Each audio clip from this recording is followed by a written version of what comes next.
Hey everybody, Jeremy here from Shade Tree Vintage Auto and doing episode 60. How cool is that? In this episode, we're going to get the Dart driving. I'm so confident I even got it registered. So, I mean, it won't have any glass in it or anything like that, but you know what? We'll have fun. We'll take it for a spin down the road, semi-legally.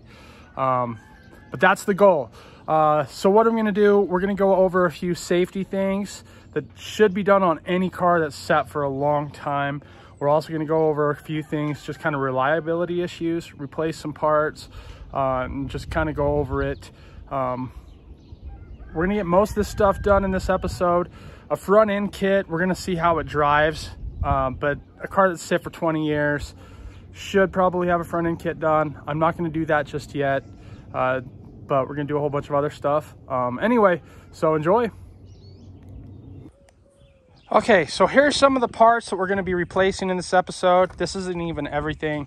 I've got a fuel tank we're gonna replace and the sending unit, a couple other things, but we're gonna focus first on the engine. So I've got new hoses, I've got a different carburetor. I don't really like the Demon that's on it. It just doesn't look period correct, and I'm just not a big fan of it. So I found this competition series Carter AFB. We're gonna put that on there.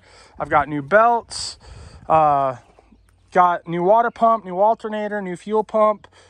In my experience, it's been anytime you get a car running that's been sitting for 10 plus years, you're going to lose at least one of those. You know, you'll start driving it and all of a sudden you're gonna hear a bearing go out in the water pump or the alternator. The most common thing I've noticed is the fuel pumps are gone.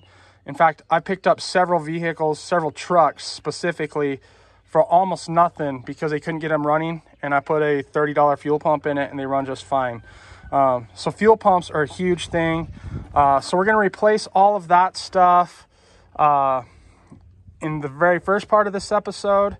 And then after that, we're gonna go into the brakes. I've got a new master cylinder for it. Now on this specific car, which is a 69 Dodge Dart Swinger 340, I could not find a correct master cylinder for this. So I did some research online and asked around and found that a 73 through 76 Dart with manual disc brakes, the master cylinder should bolt up and work just fine. It looks a little different, but everything should be perfect fit. So we're gonna find out. Another thing that pertains to basically all vehicles, I don't care, Ford, Chevy, Dodge, anything. The rubber going on the brake lines, going from the body to the calipers and from the body to like the rear axle, that rubber's getting 50, 60 years old now. And if you've never lost one of those brake lines while driving, I will tell you from experience, it is one of the most terrifying things that will ever happen. You push the brakes going down a hill and there's nothing there. It happened to me personally in a 74 Duster when I lived in Beaverton, Oregon, coming down a hill. Absolutely terrifying. I bought stainless steel braided front lines and a rear line, so there's a 3-piece kit, and I want to say it was around 65 bucks. That's pretty cheap compared to hitting a tree, hurting yourself, killing yourself, hurting somebody else, and destroying your car. Always worth doing the brake lines. And just going through the brakes, just checking everything, because it does not matter how well your car runs, how well it drives. If you don't have good tires and you don't have good brakes, it doesn't matter. So always make sure your brakes and your tires are good. On that note, I've already done the tires on this car. They're brand new. They have about, maybe 40 feet on them. So tires are done. Now it's just all the brake stuff. Anyway, we're going to get into it. I'm going to hopefully teach you guys a few things, show you some stuff. I'm going to try to be more in depth in this video than I have in the past. That seems like what a lot of people ask for, is they want to see more of the actual work. So I'm going to work on showing you all of that. And then just to address one thing, I've had a couple people ask if I live on a farm. Yes, my last name is MacDonald, so it's only fitting that I live on McDonald's farm. So yeah, you will hear animals in the background just because that's where I live and there's nothing I can really do to control that noise. But anyway, so we're gonna get to work. Hope you enjoy.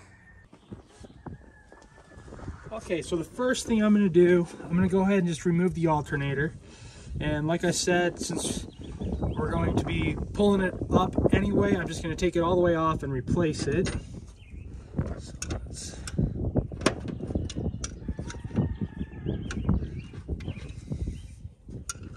this will give us really nice, easy access to the fuel pump.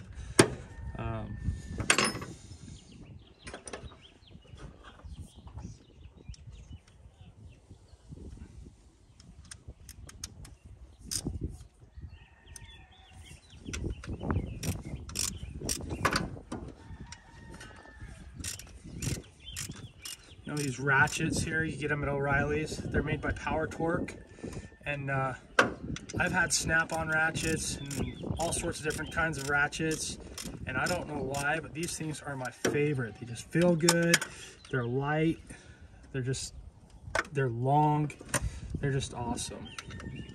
Highly recommend them, and they're pretty inexpensive, really. I only broke one, and it was because I was definitely doing something I shouldn't with a 3/8 drive one.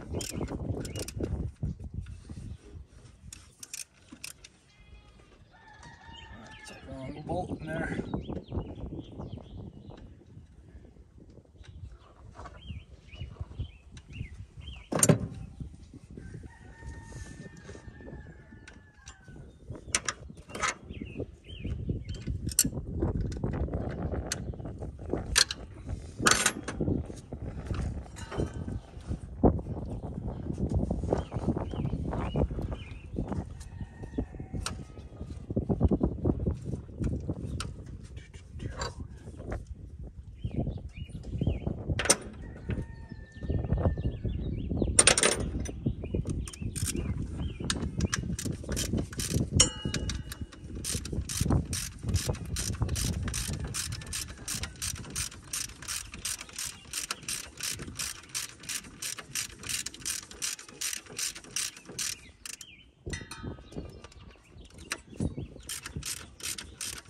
When you pull the alternator off, just keep track of where all the different spacers are, so you can get it back in the same place, get it lined up again.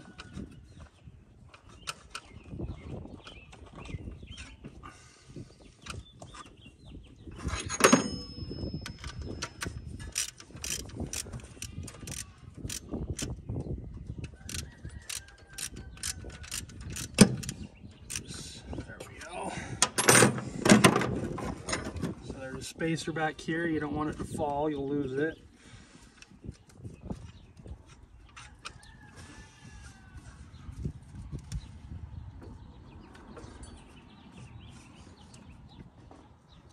And I'm going to probably do what I just told you not to do, and I'm going to probably lose it. There we go. Like I said, little spacer, just hit it somewhere where it's not going to get lost.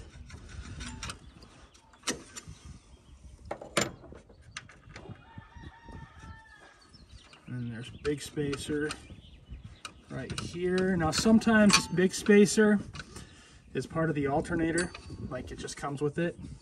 This one doesn't appear to be. Nope, it just fell. And must went all the way down, so I'll get it here in a second. Just unplug the alternator.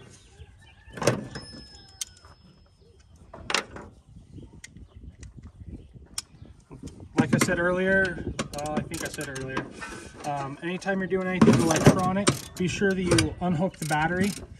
So this is electronic, so you'd cause sparks here.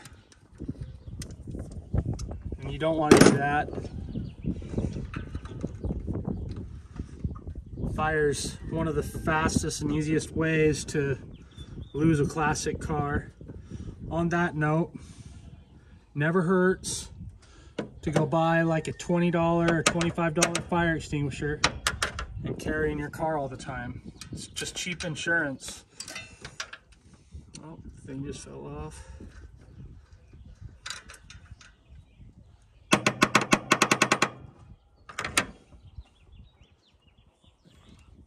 Get this alternator out.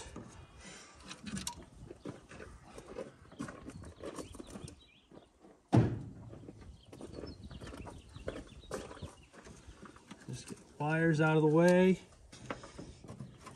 Get this fuel line unhooked.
So on the Alternator, again, this is a Dodge LA series engine.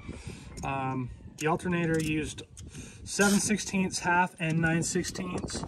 The fuel pump uses just 9/16.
One of the nice things when you're doing a fuel pump is it gives you access to stick your finger in and feel the timing chain. And this would be a good time, if it needs a timing chain, to go ahead and replace it, because you already got a whole bunch of the stuff off. So it's a good way to check and just see how the time or the condition of it. I'll show you how to do that here in just a second. After I get this last bolt out. A little slower than usual. I hurt my back, and so bending over like this, as anybody with a hurt back knows, kind of stinks.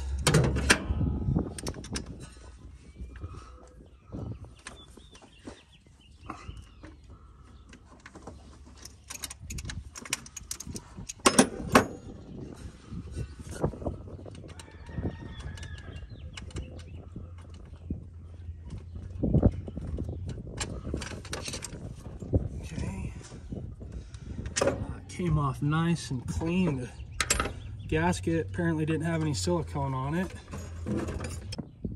So as you can see, that's the hole where the fuel pump went, or goes.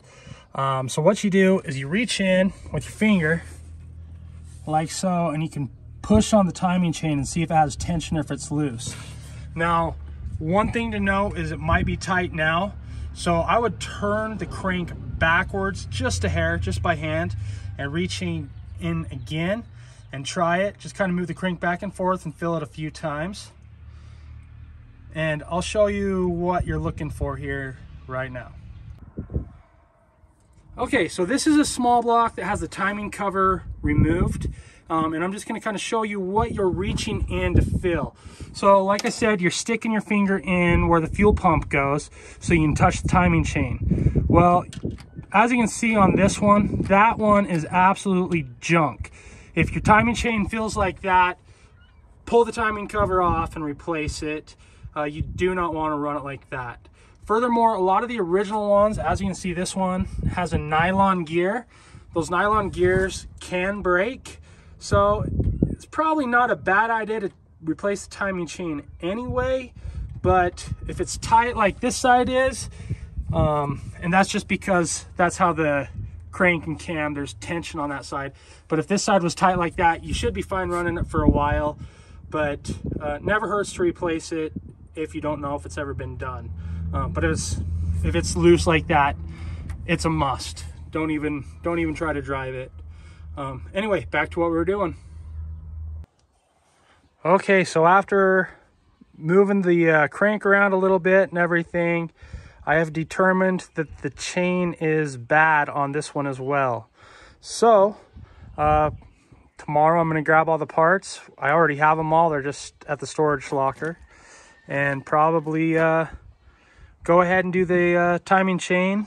And it looks like that freeze plug's pretty bad too. So we may even do a freeze plug. But tonight I think I am going to be finished. Okay, so as you can see, there's a few things that I've done since you last seen the car. Just pulled the fan and the pulley and kind of cleaned it up, just disassembly stuff. I did get the carter sitting on there. I've got to do a couple things. A couple parts are waiting for me. One suggestion that I'll make, anytime you guys are doing something on these, always grab pictures before you disassemble, just so you can make sure you get everything back how it is. If you put those brackets on the wrong way, you're just going to run into a lot of problems. So it just helps to take pictures. Anyway, I'm going to go grab some parts here shortly and get it all torn apart and put back together.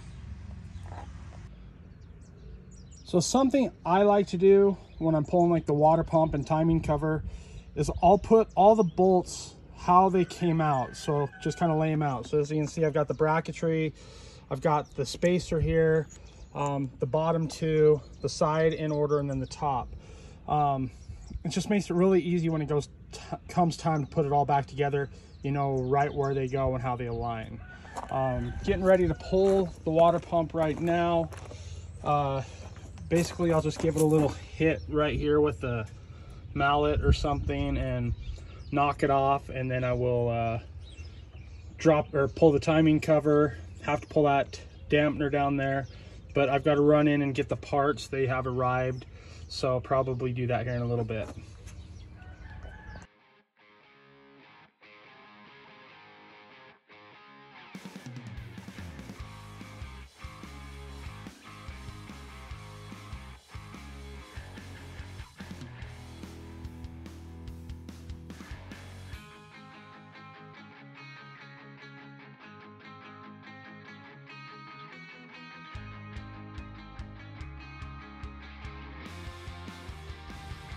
So as I showed you in that other clip, this is why we're replacing it. You can see how much slop there is.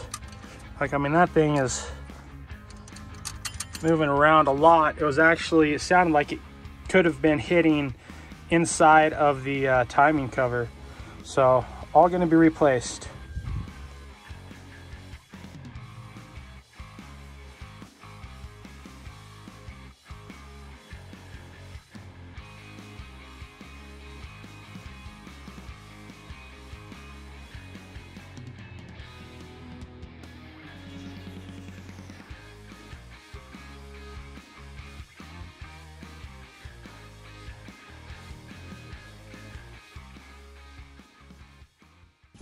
Okay, so I've got the old one off. This is the old one here, and it's really loose. I mean, this really isn't a good example, even the new one's loose here. But I'm getting ready to install it. I'm gonna just go neutral. This one has 3 different settings. You can go 4 degrees advanced or 4 degrees retarded, or just the neutral. I'm just doing neutral on this one. So we're gonna line up this dot right there with this dot once we get it on. And should be a lot tighter right here than this one is. I mean, this one's all completely wore out. That one's brand new. It's an Edelbrock piece. Anyway, we're gonna go ahead and get it installed right now.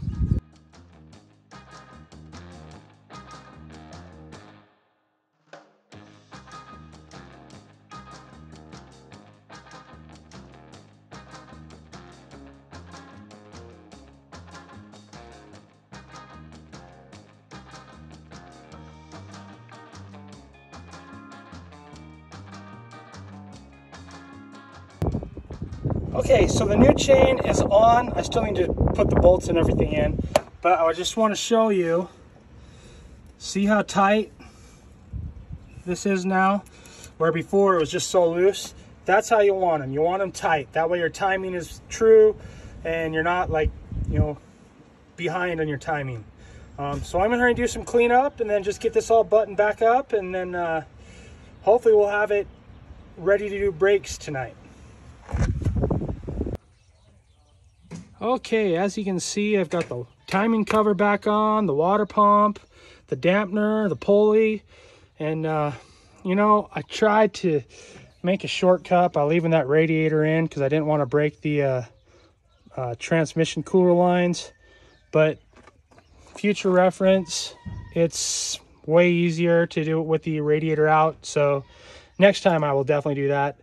I'm going to do the fuel pump now and hopefully get all the hoses, everything lined up, and maybe fire it up tonight. Then we're going to move on to fuel tank, shocks, and brakes. Okay, pretty much got a button together. I still need to do the hoses, or the last couple hoses. Then I'm going to clean up the engine compartment, and as far as get all the tools and everything out, and then I'm going to put it up on the trailer. Then I'm going to put on jack stands and do all of the other stuff that I mentioned. Now, just a question. I kind of want to paint the top black, but a lot of people keep just saying leave it because it adds to kind of the look. What do you guys think? Should I just leave the top how it is? Obviously, it's going to get the glass in there and new rubbers and all of that stuff. But I don't want to put a vinyl top on it this time. It's either black or just leave it how it is. Anyway, let me know what you guys think. Well, I did want to do some work on it today. Finish up the hoses and everything. But Mother Nature decided it's going to rain on us and have a lightning storm moving through.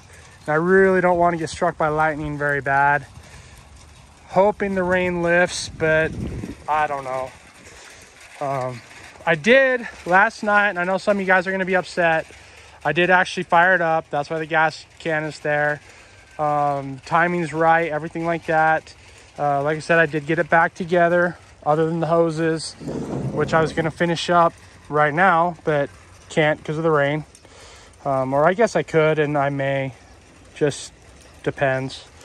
All my stuff got wet. That kind of sucks. But hey, you know, it's all going to get wet anyway because it's on a car. The tools are all wet. That's the bummer. But, and you can see the Falcon wagon over here. We've been working on that. Mostly my dad's been working on that one. It's going to be put together with the 4-barrel, all of that. And so top end's all tore apart. Got to get some parts for it, but they're actually at O'Reilly's waiting. And back window's open, unfortunately. It has a bunch of the Dart stuff in it. Oh, nope, window's up, yay. Inside there, that's like headliner, carpet kit, all sorts of interior parts for the Dart. The Dart's gonna have a really nice interior when I'm done, but I'm just gonna leave it ratty. Like I said, answer that question of what I should do with the roof. Really surprised how solid this body is. Like, this is really, there's 2 little holes right there. That's about the, oh, there's a third one. But, I mean, that channel, usually they're all rusted out right here and everything. It's actually pretty solid. So I'm pretty impressed. Not sure what I'm gonna do. I'm almost leaning towards still painting it black, but leaving it kind of rough so that the rust brown will kind of come through so that it doesn't stick out like a sore thumb, because I want it to stay ratty looking, you know. One other thing I picked up for it that's kind of cool. So as anybody that knows these Darts and Barracudas, the early A bodies with the 340s in them, they had what was called the Formula S wheels, or they're just the widest 340 wheels. And I found a set of these These are them. They're 5.5 inches wide, which is the widest factory small bolt pattern wheel you could get. So I'm probably gonna get those blasted and paint them white and put some white wall tires on it, just thin white with hubcaps. That's how the car came from the factory, according to build sheet. So I think I'm gonna do that and just at least have them. Sometimes I'll run them, sometimes I'll run the mags. But I really, really, really like the sleeper look on this car. I mean, how many were built as factory sleepers with no exhaust tips, no stripe, nothing like that? I mean, like I said before, the only thing that tells you that this isn't just your grandpa's slant 6 car is this hood with that awesome 340 4-barrel. So really, really love this car. So anyway, I may do a few little things and see how the weather shapes up. Okay, so I went ahead and put the new hoses on. I'm gonna strap these down a little bit at some point, just not right now. I am gonna fire it up for the first time today. Hopefully it will fire up, and I'm gonna let it run, circulate coolant. I wanna get it warm, make sure there's no leaks. Very first thing, once I fire it up, because yesterday when I fired it up, it only ran just for like 10 seconds. I just want to make sure there's no fuel leaks or anything like that, and then we'll be good to go on other things. So I'm going to go ahead, and it's going to be kind of pain holding the camera. So, tighten this down a little just so it gets better connection.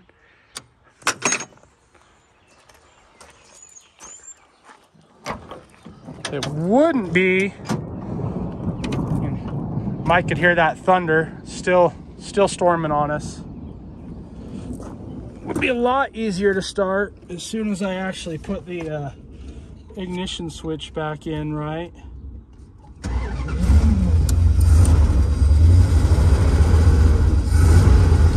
Got oil pressure, alternator's charging.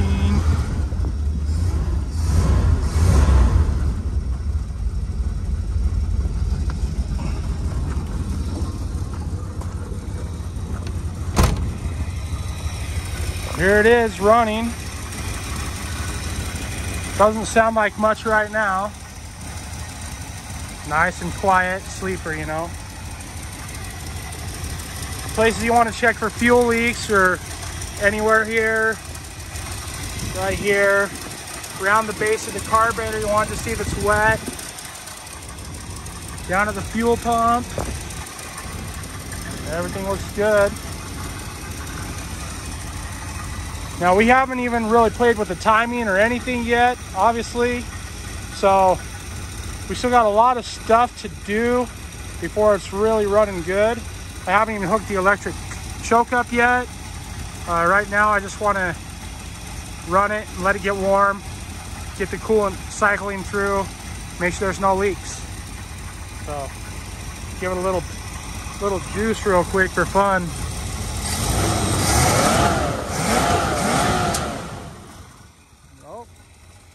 I think that was a piece of the belt just went flying.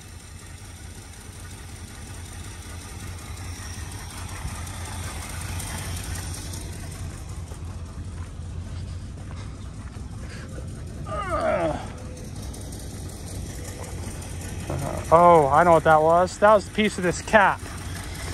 Somehow got down in the fan.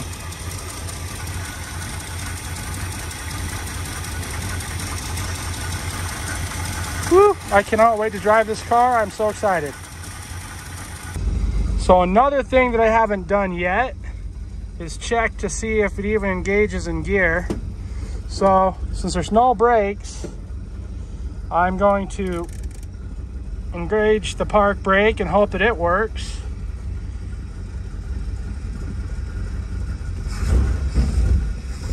It's trying to move in reverse. Now neutral.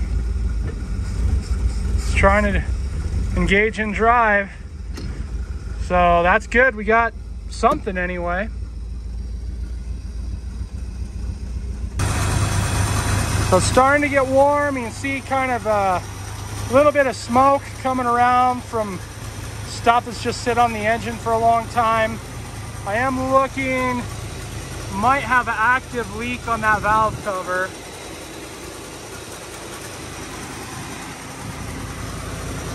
But definitely sits there, has a decent idle.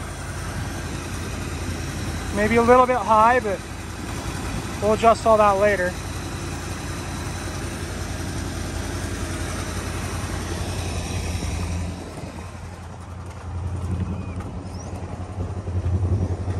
It doesn't seem to be smoking back here.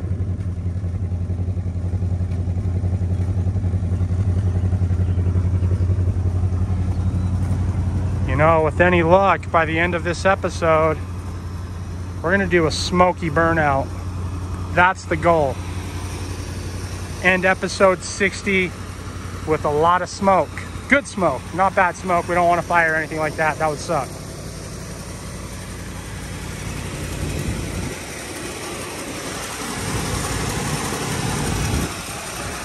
Yeah, you can see the smoke coming off of it. Well, I think it's just burning off. I don't see any actual active oil.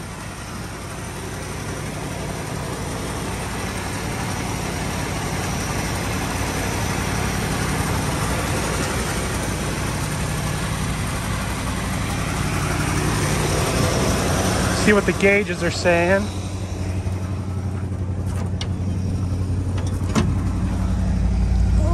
Still has good oil pressure. Temperature gauge hasn't came up, but that may not work.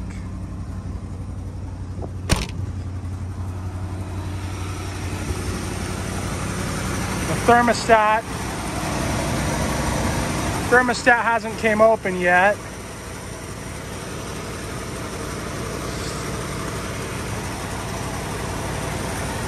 We'll check back in a minute. And then disaster. Somewhere it is spewing all the oil out on the front. I'm guessing it's the seal on the oil pan. You can see a bunch of oil. And then when I shut it off, the engine tried to keep running. And they said that when you install the MSD, you may have to put a diode in there because it takes hardly any voltage to run. Oh man. Then thermostat just opened, obviously, which would be a good thing, except for I may have to drain all the coolant again. Yeah, it definitely looks like it's leaking down there. You can see there's oil all over the K-frame. Maybe you can see it. Dang it, that means I've got to pull the whole front of this engine back apart. Ah, the joy of working on old cars that have sit forever. But hey, keep a good attitude. We'll get it going. Good news is transmission seems to work, at least in gauges. So there's something. But as you might can hear, it's starting to rain pretty good again. Can't really tell on the video. So probably end it for tonight. Okay, everyone. So here's the new plan. As anybody that's done these timing covers know, they're a real pain in the butt because you have to actually cut the oil pan gasket, and getting them to seal, you have to use just the perfect amount of silicone. Otherwise, they're going to leak. If you use too much, it's going to leak. If you use too little, it's going to leak. Anyway, I've just decided, you know what? I'm just going to pull the engine out. That way I can paint the engine. I can do the whole oil pan gasket. And I do have an Edelbrock LD 340 intake I may put on. And it's really not too hard to pull the engine out. It seems really intimidating, but it's not. So anyway, I filled it with water. I add a little bit more oil to it since it's lost about a quart. And at the very beginning of this video, I said, this is episode 60 and I want to drive this car. Well, it may not be quite the drive that I want to do, but this is episode 60 and I got to do something cool. So we're going to drive it around the block. It's going to be kind of scary because the only brake I have is the park brake. But we're going to do it. It's going to be fun. I'm going to get to say I drove it finally and I am excited. And then after that, we'll probably take it somewhere. I'm going to pull the engine, like I said, do all the brakes, everything. And that will be on probably not the next episode, but probably shortly thereafter. Anyway, so let's get going. Okay, so Olin and I are here with this ratty vinyl or top, you know, it's probably gonna blow out on us. And we're gonna just go around the block, hopefully, fingers crossed. Anyway, enjoy. I know I may. I'm excited, scared. Just have a handbrake, but hey, it's gonna be a blast.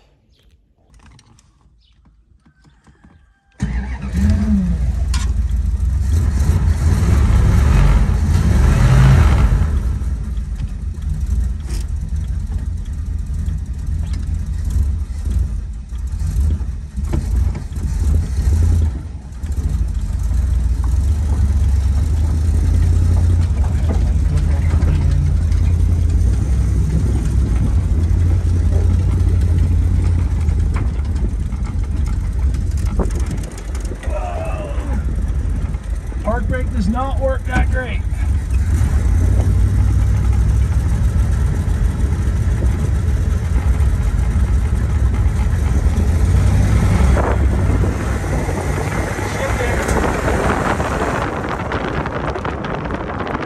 Doing 15.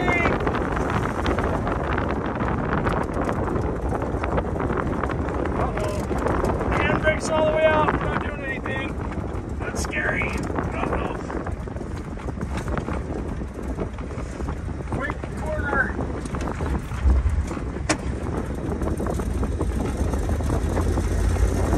I don't know if any of you drove a car with no brakes, but it's kind of sketchy. Well, if we just wait for it just to stop. It might take a minute. Okay, hopefully there's nothing coming.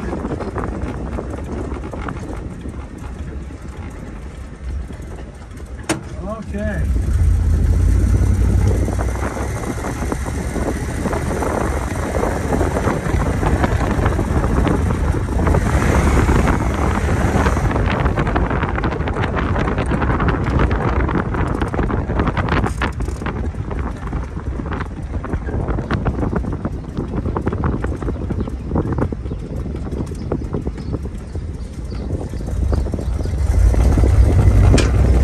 Still running, we still got oil pressure, so it hasn't blown that all out.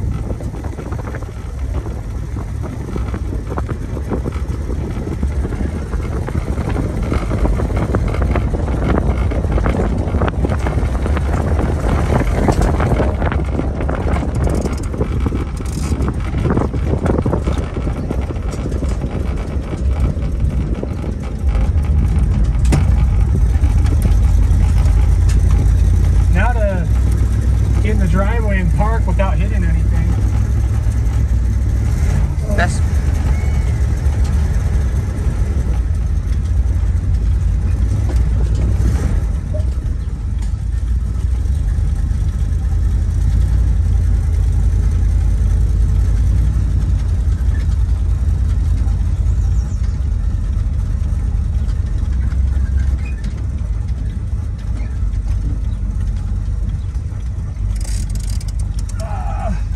the brake system light just came on. Must be a problem with the brakes.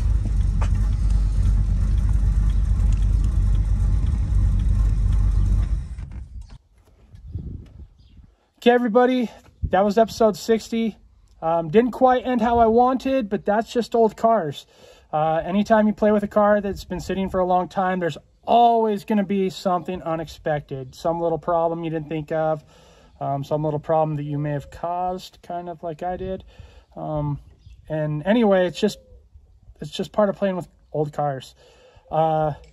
Anyway, still go out and have fun. Work on your cars is a great way to work with the kids or with parents or friends or just anybody and be active outdoors, doing something with your hands. Anyway, lots of cool stuff to come on this car. We're going to be doing a lot of interior work. More engine work, obviously. Like I said, I'm going to pull it out. At that point, I'm going to paint it and make it look really good. But we've got to get it ready if we're going to do No Name Nationals. Anyway, as always, thank you all for watching. I really appreciate it. If you haven't liked and subscribed, please do so. It really helps me out. And just watch for a lot more stuff coming. A lot of really cool stuff in the works. And now that it's nice out in summer, there's a lot of stuff going to happen. Anyway, thanks again and have a great day.